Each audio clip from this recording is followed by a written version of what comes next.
I'm in Weymouth on the Dorset coast in the south of England. It's a beautiful port, but one with an ugly claim to fame in the annals of English history.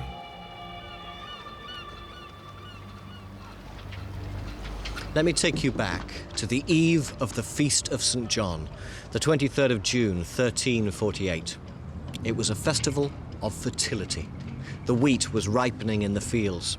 Unmarried women were dancing. This was the one opportunity they had each year to flirt with unmarried men without the priests tut-tutting. It was a celebration of life.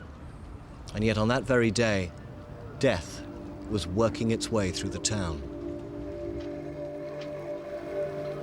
Carried here by some Gascon sailors from France, death came in the form of a bacillus, in the guts of fleas, perhaps on the body of one of the sailors, perhaps on one of the rats that scuttled down the gangplanks when the ship came into harbour.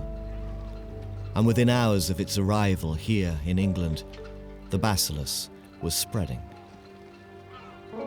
Victims noticed swellings in the groin, in the armpit. Within 4 days, they were dying, hacking up infected sputum with their last breath. And so it spread, the Black Death. Within 18 months, almost half the population of England would be dead.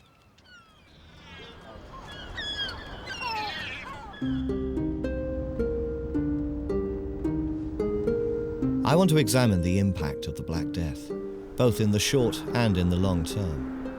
And for this investigation, I'm moving east now to a different part of the country, to East Anglia, to Suffolk and Norfolk, and to the old medieval city of Norwich. Norwich once was England's second city. Its old Norman castle still dominates the skyline, and its streets are peppered with reminders of a proud medieval past.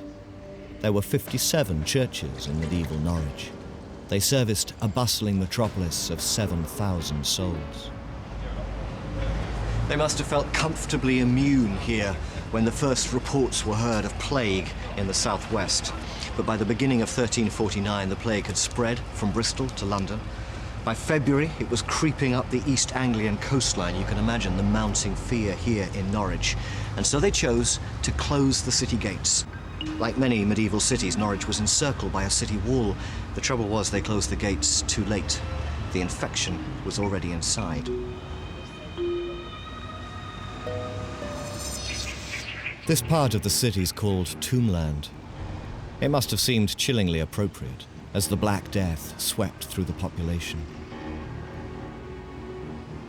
Tombland was your classic medieval quarter.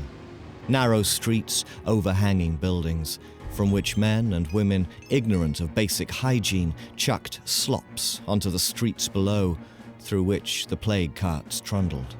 Bring out your dead. According to the chronicles, within weeks 2/3 of the stalls in the market square stood empty.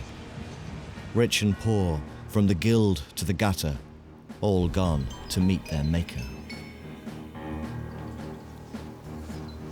And this was where they brought the bodies. Cathedral Close, the site of massive plague pits. No time for a proper burial. Their bodies were just chucked in without ceremony. And when the men who manned the plague pits died on the job, keeling over their shovels, their bodies were just lobbed in with the others. It might have helped if they'd burnt the bodies, not buried them. The trouble was they had no idea of what was causing the disease. This was an age before microbiology, before medicine, before science as we understand them. And so the medieval mind struggled to explain this disaster. They blamed it on bad air. They blamed it on the planets, on the juxtaposition of Mars and Saturn. But most of all, it seemed, this was a sign of God's displeasure. Like the flood in the days of Noah, they all knew their Bible stories. God, it seems, was wiping clean his sinful creation. And not just people, priests were dying in disproportionate numbers.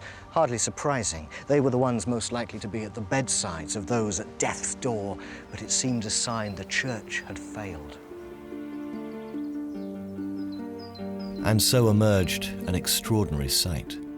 Lines of so-called flagellants, men and women weaving across the nation, whipping themselves, hoping through pain to earn God's favor. All they managed to do was to spread the disease further, out into the countryside. Here's an incredible statistic. In the city of Norwich, out of a population of about 7,000, 5,000 people died. And in my mind, I always think of the Black Death as an urban phenomenon, a consequence of all of that dirt and pollution, all those people crammed together. The fact is, you read accounts of life out in the countryside in those years. It's horrifying. Bodies decomposing by the wayside, crops unharvested, rotting in the fields, cows with no one to milk them, lowing in distress, their udders distended, and whole villages deserted, ploughs and scythes rusting.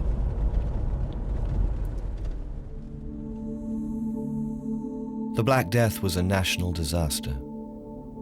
It would take 400 years for the population of England to climb back to pre-Black Death levels. The question now to ask is, how did this cataclysm affect England in the longer term? And I'm heading south from Norwich into Suffolk to find out.